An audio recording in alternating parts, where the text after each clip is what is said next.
Number 1. Define aquaculture. So, aquaculture is the farming of aquatic organisms including fish, mollusks, crustaceans, and aquatic plants. Number 2. Compare farming the water to farming the land. Farming water is the breeding, raising, and harvesting fish, shellfish, and aquatic plants, while farming the land um, is the agriculture includes farming both animals and plants. Number 3. Explain the difference between phytoplankton and zooplankton. Phytoplanktons are plants. Ang example nito is yung algae and diatoms, while zooplanktons are animals. Examples is larvae, crustaceans, and krill.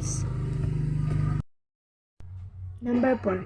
Explain the difference between mollusks and crustaceans. So mollusks have a hinged two-part shells and include clams, mussels, oysters, and scallops, as well as various types of octopus, snail, and squid. While crustaceans are aquatic animals that have jointed legs, hard shells, and no backbone, such as crab, crayfish, lobster, prawns, and shrimp.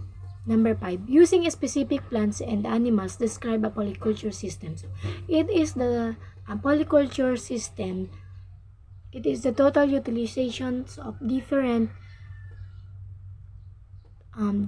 tropic and spatial niches of a pond in order to obtain maximum fish production per unit area. Number 6. In what way do aquatic animals save energy compared to terrestrial animals? So, aquatic animals can be found in water habitats which can be either fresh or marine. So, aquatic animals obtain oxygen dissolved in water, and terrestrial take up oxygen from the atmosphere. 7. Identify the 6 factors to consider in selecting a species for possible aquaculture. Cite some local species in Aurora that are suitable to aquaculture. So, in aquaculture, you need to consider factors such as access of water, soil type, topography and climate, proximity to markets, and the specific requirements of the species you plan to farm. So, some local species that are suitable to aquaculture is tilapia. 8. Give an example of how morphology can affect the culture techniques and aquaculturist chooses. So, it provides with better understanding of microbial physiology, pathogenic mechanisms, antigenic features, and allows to identify them by species. Number 9. Briefly describe how gills work. So, gills are branching organs located on the side of the fish heads that have many small blood vessels called capillaries. So, gills work as small blood vessels.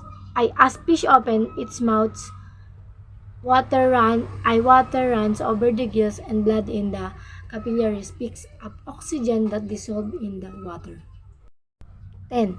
Define market and describe marketing plan. Marketing attempts to encourage market participants to buy the product and commit loyalty to specific company. While marketing plan, it is the advertising strategy that business will implement to sell its product or service. Number 11.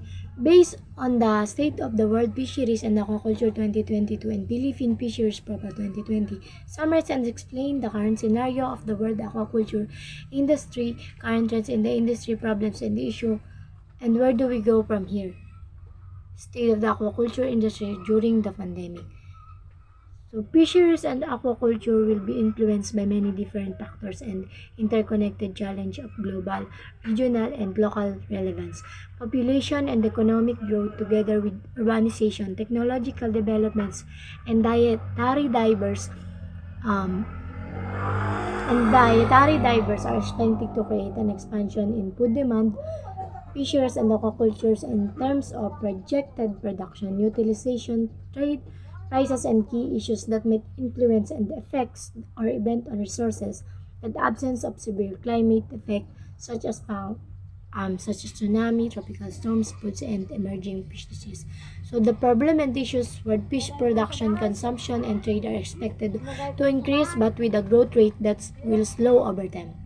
COVID-19 pandemic has affected most countries in the world with severe impacts on the global economy and the food productions and distribution sector, including fisheries and aquaculture. They are monitoring the situation to assess overall impact of pandemic on fisheries and aquaculture, production, consumption, and trades.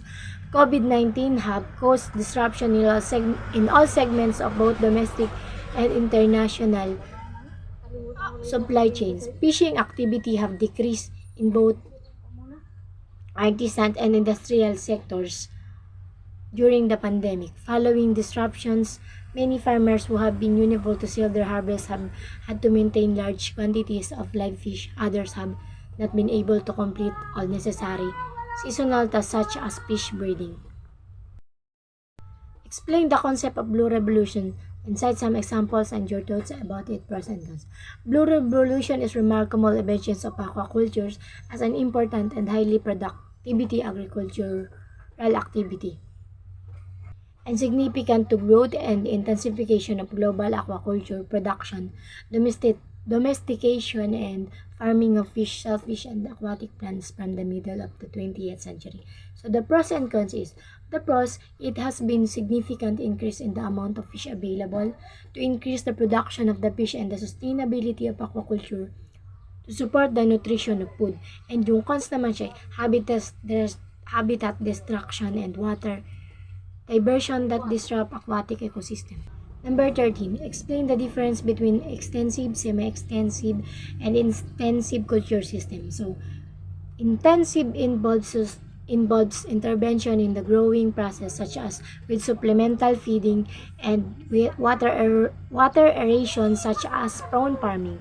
Extensive aquaculture allows the stock to grow on its own using natural food sources and the conditions such as oyster farming, while um, semi-intensive aims to increase the production of fish from pond system beyond the level supported by food which is naturally available through the use of supplementary feeds.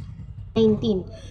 Ay, 14 bali. Explain the difference between static open semi-closed and recirculating system.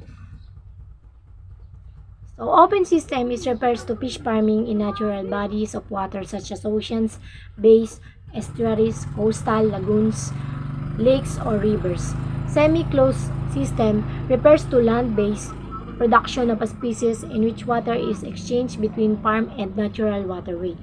Yung recirculating system are indoor tank-based system in which fish are grown at high density under controlled environmental conditions. Number 15. Explain the requirement for a suitable aquaculture species. So species that school and swim near the surface or edge are ideal are the species that can be readily trained to feed a particular area. Species that are very flighty or secretive are usually less suitable for aquaculture. The critical considerations. It is essential to strike a balance between the need for aquaculture development and the need for natural resources conservation.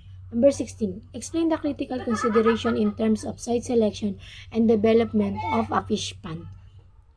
The critical consideration in terms of site selection and development of a fish pond are water supply, water quality, climate, hydrological characteristics, soil characteristics, and land. Water supplies of sufficient quantity and adequate quality is the most important factors to be considered when deciding on the suitability of fish pond site. Explain the different aquaculture systems. SWOT analysis of all the aquaculture systems. So, farming systems are also diverse, for example, including water-based system, cage and pens, inshore or offshore. Land-based system, rain-fed funds, irrigated or flow-through system, tanks, and raceways. Recycling systems, high-controlled and closed system, mall open and base recirculations. Number 18. Explain how a recirculating system works, what What are the critical things to be considered and maintained? So,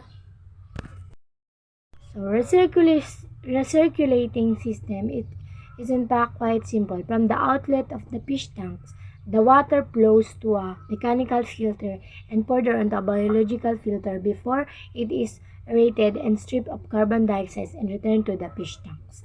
From the outlet of the fish tanks, the water flows to a mechanical filter and further onto a biological filter before it is aerated and stripped of carbon dioxide and returned to the fish tank. So the critical things to be considered is the cost of establishing and operating a variable recirculating facility are usually much higher than most people anticipate. You should also make sure you have access to water quality testing equipment, a purpose-built facility to accommodate bulk feeds and hygiene measures to limit the spread of disease.